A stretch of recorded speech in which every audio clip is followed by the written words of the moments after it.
textes-là, mais c'est juste pour que ces textes-là puissent nous donner une situation par rapport à ce que j'aimerais dire par rapport aux règles de bonne communion.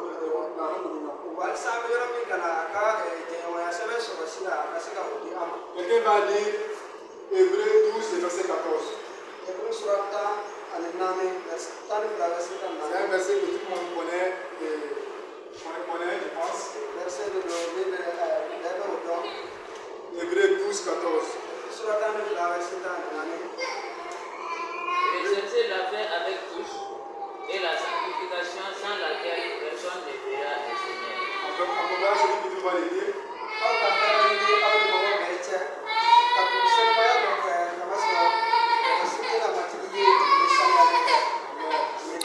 Amen.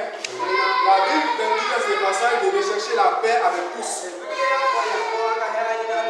Il a dit deux choses qu'il devons rechercher. La paix et la sanctification. Et il dit sans ces choses-là, personne ne verra Dieu. Nous savons que Jésus-Christ lui-même, il y a un de ses noms. Il peut me dire l'un de ses noms. Shalom. Le prince de la paix. Jésus-Christ lui-même, il a fait ce monde-là pour que les hommes puissent avoir la paix entre eux. Et il veut également que nous puissions vivre en paix. C'est pourquoi il dit dans ce passage, rechercher la paix et la sanctification sans laquelle personne ne verra Dieu. Donc, si nous avons la paix entre nous, si nous cherchons la sanctification, alors nous allons avoir le salut à Christ, nous allons aller au paradis. La volonté de Dieu pour tous ses enfants est qu'ils soient en bonne communion. Le diable ne veut pas qu'on soit en bonne communion. Il ne veut pas qu'ils soient en bonne communion les uns avec les autres. Donc si nous voyons que nous avons un problème avec un frère, ce n'est pas de notre frère, mais ça vient de Satan. Parce que c'est Satan qui ne veut pas qu'il y ait la paix. C'est lui qui veut confondre les gens pour que les gens ne s'entendent pas. Et c'est pourquoi Jésus-Christ a dit dans Jean 10, le voleur ne vient que pour dérober, égorger et détruire. Mais le Fils de l'homme a parlé afin de donner la vie et de donner la vie en abondance. Lorsque nous avons la vie, alors nous pouvons vivre dans la paix avec les autres. Et c'est pourquoi, comme le diable n'aime pas la paix, c'est pourquoi les croyants aussi, il y a des divisions au sein des croyants. C'est pourquoi au sein des croyants, il n'y a pas la paix. Tu vas voir parmi les chrétiens, il y a des divisions. Parmi les chrétiens, il y a des partis pris. D'autres sont ensemble de ce côté. D'autres sont ensemble de ce côté. Le diable sait le jour où tous les chrétiens seront ensemble. Alors vous allez voir qu'il y aura de grandes victoires. Une fois, j'étais à l'église quelque part. Et je me suis dit, si tous les gens chantent ensemble, alors nous allons voir qu'il y aura des grands miracles. Sans qu'on ne prie pour les malades, il y aura des grands miracles. Mais parce qu'on n'a pas la même pensée, on n'a pas la même paix en nous, c'est pourquoi il y a toujours des divisions. Avant de continuer d'avance, je vais leur poser la question. Selon vous, quels peuvent être les obstacles d'une bonne communion? Les bonnes communions, quels peuvent être les obstacles d'une bonne communion? Entre nous, lorsque nous sommes ensemble, qu'est-ce qui peut empêcher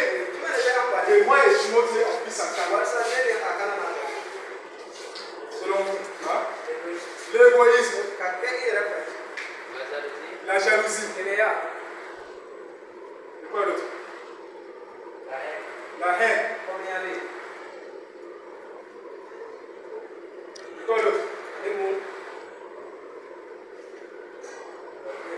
L'orgueil, merci. Et quoi d'autre?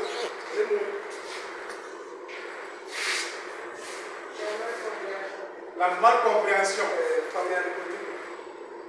quoi d'autre? Hein? L'hypocrisie. Ça c'est vrai. La vaine gloire. Et quoi d'autre? C'est voir au-dessus des choses. L'orgueil, c'est voir au-dessus des choses. La vaine gloire. Toutes ces choses-là peuvent nous empêcher d'avoir des bonnes relations entre nous. Et si nous voyons toutes ces choses-là, ça ne vient pas de Dieu. Ça vient de Satan.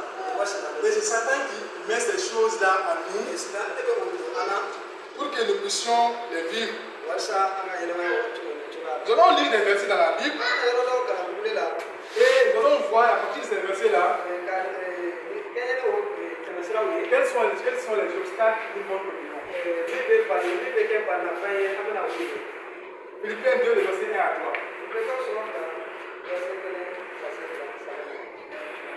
C'est un verset qui parle beaucoup de Christ. Philippiens 2, le verset 1 à 3. Quelques consolations en Christ, s'il y a quelques soulagements dans la charité, s'il y a quelques unions d'esprit, s'il y a quelques compassions et quelques miséricordes, rendez ma joie parfaite, ayant les mêmes sentiments, un même amour, une même âme, une même pensée. Ne faites rien par esprit de parti ou de vous par vaine gloire, mais que l'humilité vous fasse regarder les autres étant au-dessus de vous-même.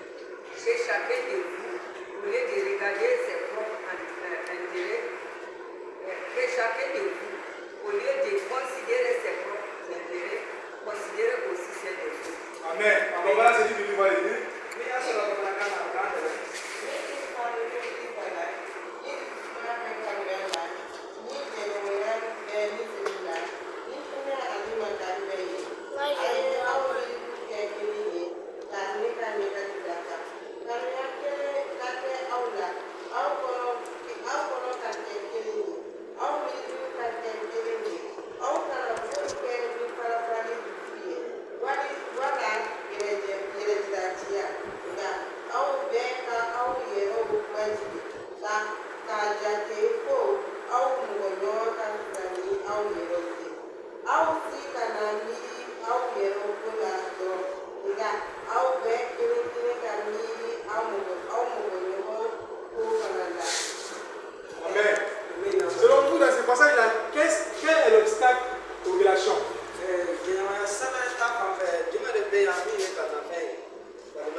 Manque d'amour.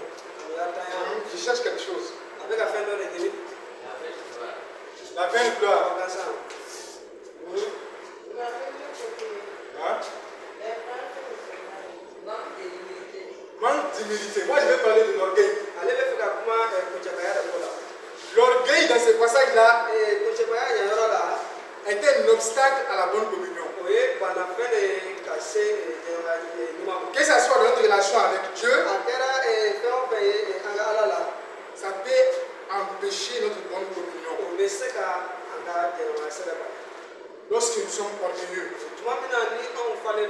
l'orgueil est un péché qui détruit les relations. L'orgueil. Quelqu'un a dit un jour, quelqu'un l'a demandé, est-ce que tu sais que l'orgueil c'est dans tous les hommes? C'est dans tous les hommes. Et il a dit que non, c'est faux. Il dit que ok, il a montré une photo dans laquelle le monsieur là se trouvait. Et il a dit de regarder la photo là. Et quand il a regardé la photo, il était en train de regarder. Après, il a posé la question au monsieur.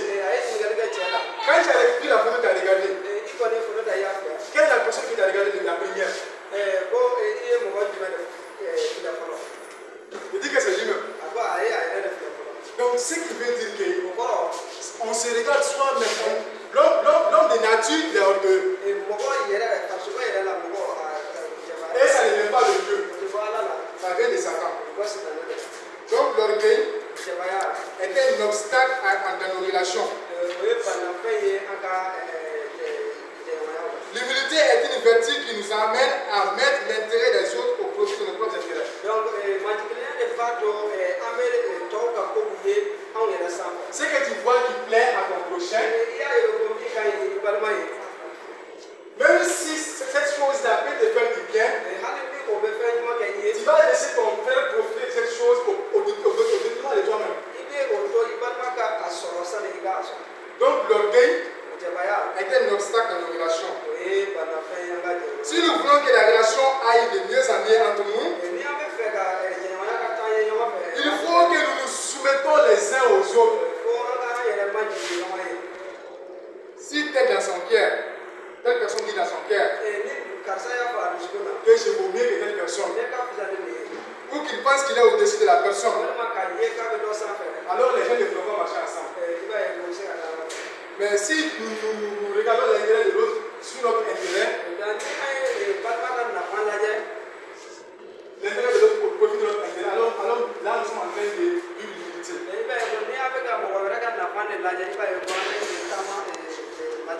Si nous disons que nous sommes les enfants de Dieu, nous devons marcher dans l'unité. L'orgueil est toujours il se voit mieux que les autres. Et l'orgueilleux, vous allez voir que l'orgueil c'est quelqu'un qui ne veut pas qu'on le corrige. Quand il fait une erreur, si tu le corriges, tu vas te prendre pour son ennemi. Mais celui qui est humble, quand tu le corriges, il sera content. Mais beaucoup de gens, quand on le corrige seulement, ils se mettent en colère. Alors c'est de l'orgueil. L'orgueil est un obstacle. L'orgueil ne veut pas qu'on l'aide. Quand quelqu'un veut l'aider seulement, c'est comme s'il est faible quand tu fais ça. Il se suffit à lui-même. Donc en tant qu'enfant de Dieu, nous devons chercher à ne pas vivre dans l'orgueil. Nous allons voir la deuxième obstacle. La deuxième obstacle. Nous allons lire Matthieu 7, le verset 1 à 6. Matthieu 7, rapidement celui qui trouve. Matthieu 7, le verset 1 à 6.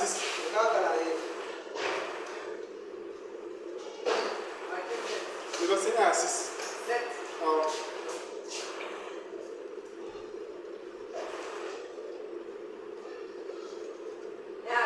1 à 6.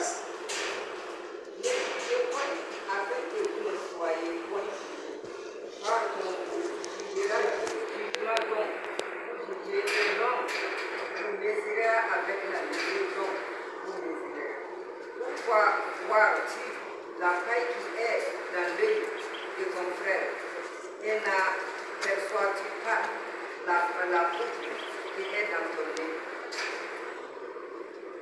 Comment peux-tu dire à ton frère, laisse-moi ôter une paille de ton œil, toi qui as une poutre dans les tiens?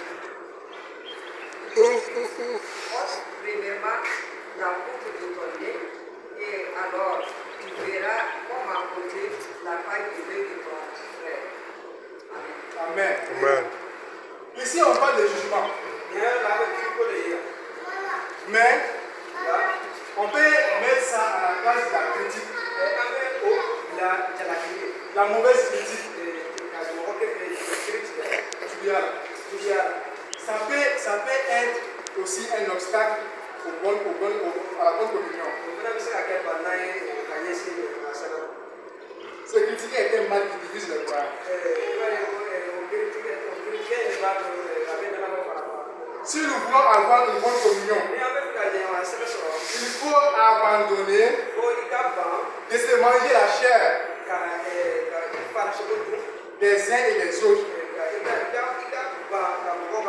Il faut éviter de parler négativement de son prochain. Le travail de certaines personnes, c'est seulement ça, critiquer les autres. Ils voient seulement les défauts que les autres. Mais les propres défauts, ils ne voient ça jamais. Alors que ce n'est pas bon. Chacun a des défauts. Au lieu de parler de son prochain, faut dire les bonnes paroles qui bénissent la personne. On dit que quand tu fais comme ça à quelqu'un, alors tout ça, ça devient de toi. Donc, il ne faut pas chaque fois parler, chaque fois que tu demandes des choses, c'est pas bon. La meilleure manière de réparer cela, c'est de vivre dans l'amour. Et ainsi, vous allez voir au fil du temps la personne, même si vous n'avez pas parlé à la personne, vous n'avez pas mal parlé à la personne va changer. Amen. La Bible dit de ne pas être une occasion de chute pour son péché. Donc, en tant qu'enfant de Dieu, nous devons éviter de nous critiquer mauvaisement, parler mal des autres. Si nous voulons qu'il y ait une bonne atmosphère entre nous, alors il faut éviter de parler du mal de la personne. Si la personne entend ça un jour, alors ça va détruire votre relation. Donc les critiques aussi ne sont pas bonnes. Nous allons voir un autre passage dans Matthieu 6, verset 14. Matthieu 6, verset 14. Dit que nous nous créons. Si vous pardonnez aux hommes leurs offenses, votre Père Céleste vous pardonnera aussi. Amen. J'aimerais parler de la rancune. La rancune. Les gens, quand ils font du mal, ils vont ressasser ça dans leur cœur, passer ça. Ça ne va pas quitter leur cœur. Et finalement, ça va les rendre malades même. Si nous avons quelque chose contre notre prochain, il faut en parler au Seigneur. C'est la meilleure manière de se soulager quand on a des problèmes. Si tu n'es pas allé voir la personne pour parler avec la personne, il faut en parler simplement au Seigneur. Je me rappelle quand je faisais ma formation à l'installation, nous avons des encadreurs à l'installation. Donc, pendant la formation, il y avait un encadreur là, c'était un homme, il me fatiguait beaucoup. Il n'était pas plus âgé que moi, trop, mais il me fatiguait beaucoup. Donc, moi, je suis quelqu'un qui ne va pas beaucoup. Donc, dans la formation, il m'a beaucoup fatigué. Et c'était quelqu'un qui voulait chaque fois me parler mal. Donc, toujours quand on vient pour des petits déjeuners, moi je suis frustré parmi les gens. Parce que lui, il parle mal, il cherche des moyens pour faire mal. Et je commençais à prier. Parce qu'on a appris lors de la formation, dans les coups, on a besoin de prier quand on veut prier. Et on a prié, j'ai prié. Avant la fin de la formation, les enseignants ont commencé à être gentils avec moi. Donc, moi, j'ai réalisé que j'ai eu la victoire dans ce problème. Et j'ai commencé à me sentir à l'aise parmi les gens. Ce qui fait que quand je ne m'entends pas avec quelqu'un, je prie et bénis la personne. La rancune rend malade et détruit notre communion avec Dieu et avec notre prochain. Il y avait une femme qui avait le cancer. Cancer. Le cancer.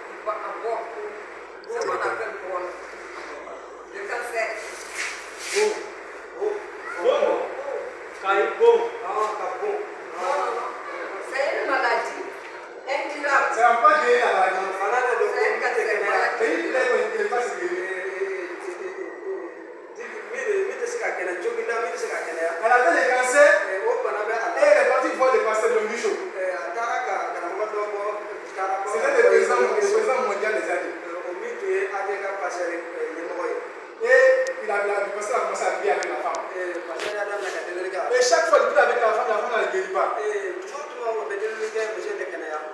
un jour, il a eu une vision. En causant avec la femme, il a compris que la femme avait des problèmes avec son mari.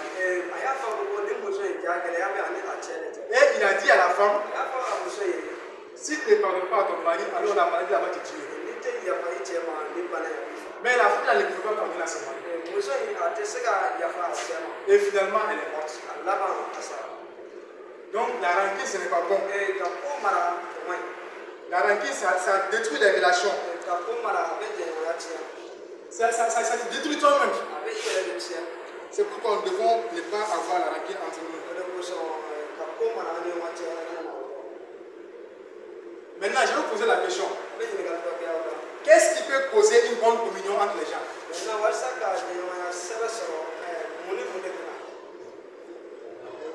L'amour. L'humilité. Et quoi d'autre? Oui.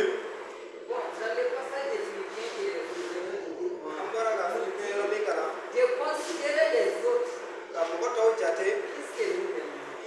Quand tu considères l'autre, ça va créer l'humilité en toi pour pouvoir faire ça. Bon, tu ne verras pas les défauts. Tu vas les mesurer en toi-même en sachant que c'est dont tu l'acquises. Tu as les mêmes.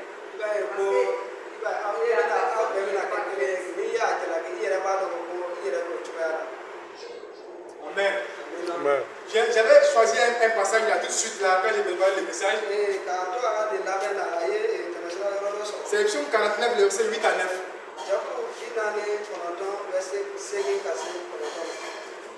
Le verset ne dit pas proprement dit ce que je vais expliquer. Mais on va lire ça. Psaume 49, verset 8 à 9.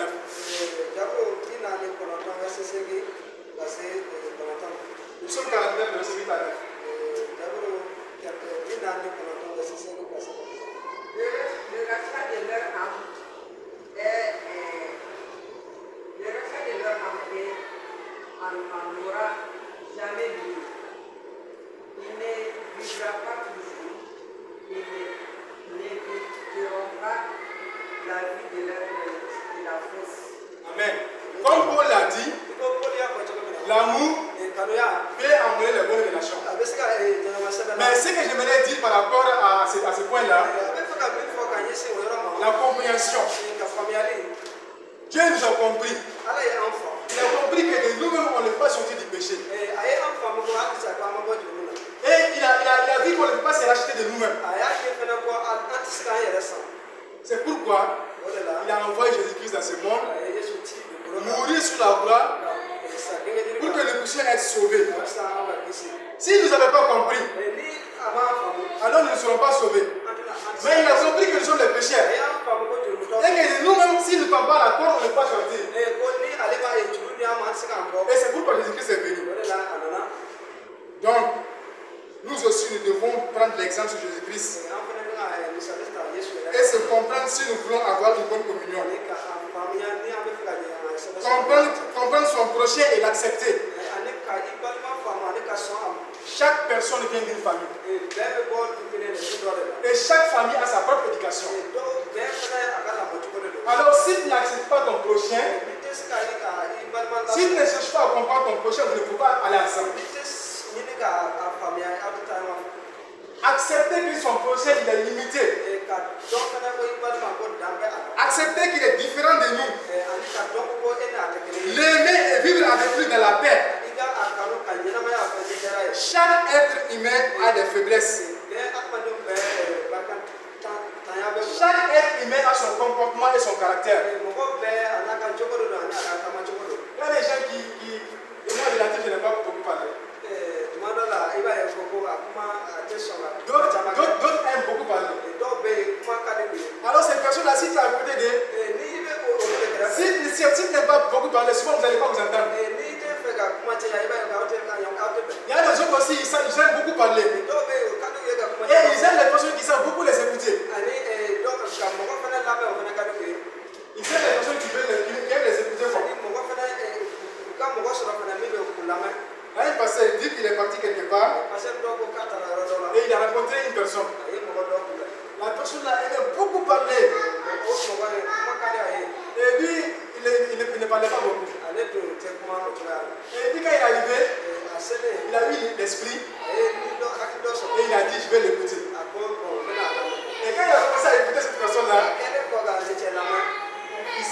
est bien avec cette personne-là, la relation a fonctionné.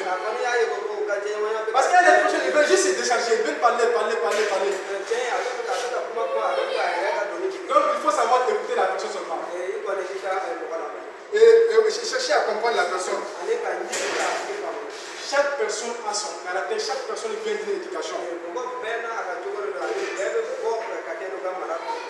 C'est pourquoi nous devons chercher à nous comprendre pour que la relation puisse fonctionner. Nous devons nous comprendre pour marcher ensemble.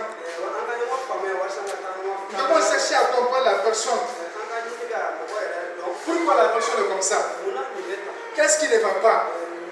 Qu'est-ce qui l'a amené à être comme ça? Donc même c'est à cause de leur immaturité seulement qu'ils sont comme ça. À l'église, vous ne comprenez pas si c'est comme ça parce qu'ils sont faibles, ils sont immatures seulement dans la foi. Donc il faut chercher à se comprendre. L'homme ne peut pas changer l'homme. Tu vas tout faire. Tu vas tout faire.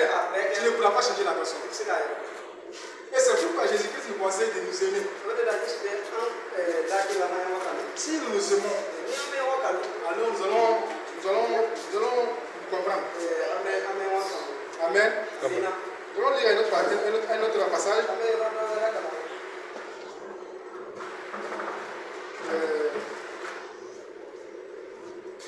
Je voulais parler de la communication. La communication. Pour avoir une bonne communion avec Dieu,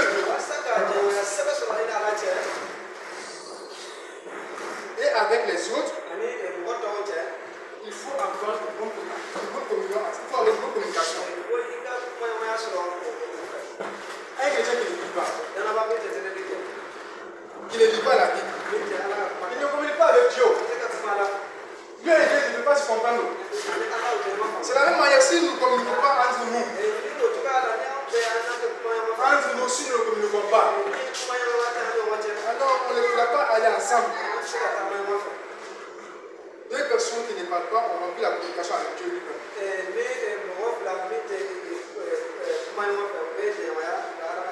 C'est ce que Dieu a dit, non? Si tu t'entends pas avec ton frère, il faut réparer la relation avant de venir vers lui.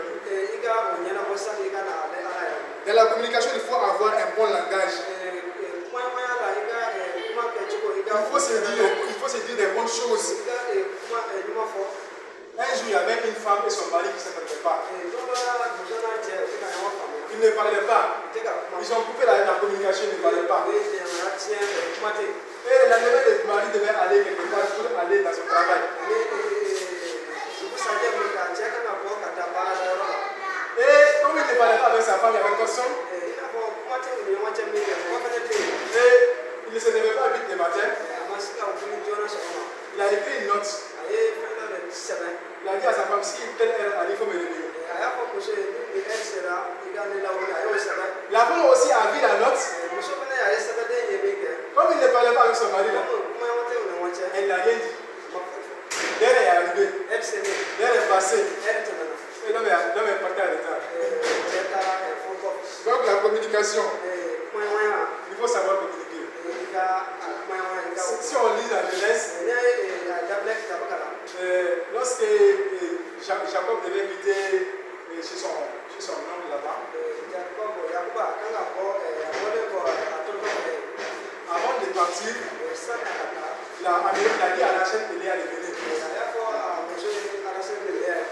Et il a parlé avec eux là-bas avant de partir. Donc même dans la relation dans le foyer, s'il n'y a pas une bonne communication, ça ne peut pas fonctionner. Dans la vie courante, si nous ne communiquons pas, il y a des choses qu'on peut faire, tu les gardes, tu ne partages pas avec les autres. Finalement, tu vas suffoquer. Finalement, ça va se garder dans ta vie. Donc, nous devons savoir communiquer. La communication, elle est importante pour que la relation puisse fonctionner. Quelqu'un a parlé de l'amour.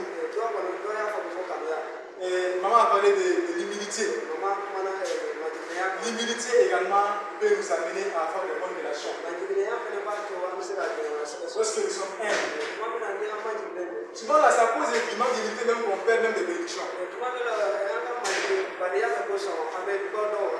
Quelqu'un veut nous faire du bien. Il va nous tester. Si telle personne est humble, alors si tu es humble, il va te donner ce qu'il veut te donner. Mais s'il voit que tu n'es pas humble, tu ne vas pas avoir la bénédiction. Donc en tant qu'enfant de Dieu, nous devons chercher à réfléchir sur ces choses pour pouvoir avoir de bonnes relations entre nous. Et nous avons besoin de bonnes relations. Lorsque nous sommes ensemble, nous pouvons aller loin. Mais lorsque nous sommes divisés, alors nous ne pouvons pas aller loin. Amen. Donc, je vais conclure. 3 obstacles à la bonne communion. L'orgueil, la critique malveillante. La critique n'est pas bonne. Mauvaise. La rancune. Et 2 choses pour être en bonne communion. La compréhension et la communication. Amen. Nous allons prier. Demander à Dieu. Seigneur, tu me connais. Tu connais là où je suis. Seigneur, aide-moi à chercher la paix. Rechercher la paix avec tous. C'est nous qui devons chercher la paix. Nous devons être des personnes qui cherchent la paix. Si quelqu'un te fait comme ça, toi aussi tu peux le faire comme ça. Ça c'est l'ancienne alliance. Donc pour oui pour eux. Mais Jésus a dit, si quelqu'un te gifle ici, alors il faut donner le dessus. C'est pas facile. Mais si quelqu'un, un bon chrétien, si quelqu'un te gifle ici, c'est pas facile. Mais il faut le faire. Parce que c'est biblique. C'est biblique. Si Jésus-Christ a dit de le faire, il faut le faire. C'est une image, c'est vrai. C'est une image pour montrer que nous devons tolérer les choses. Nous ne devons pas nous faire du mal. Mais si quelqu'un te dit ici là, il faut lui donner le jour. C'est Jésus qui a dit. Si nous voulons avoir des bonnes. Parce que si tu frappes, si la personne te gifle, tu le frappes. Vous allez faire des histoires. Mais si la personne te gifle, tu ne fais rien. On n'a pas de discussion. Amen. Donc, prions et demandons à Dieu qui nous aide à pouvoir avoir de bonnes relations avec nous. Prions le Seigneur.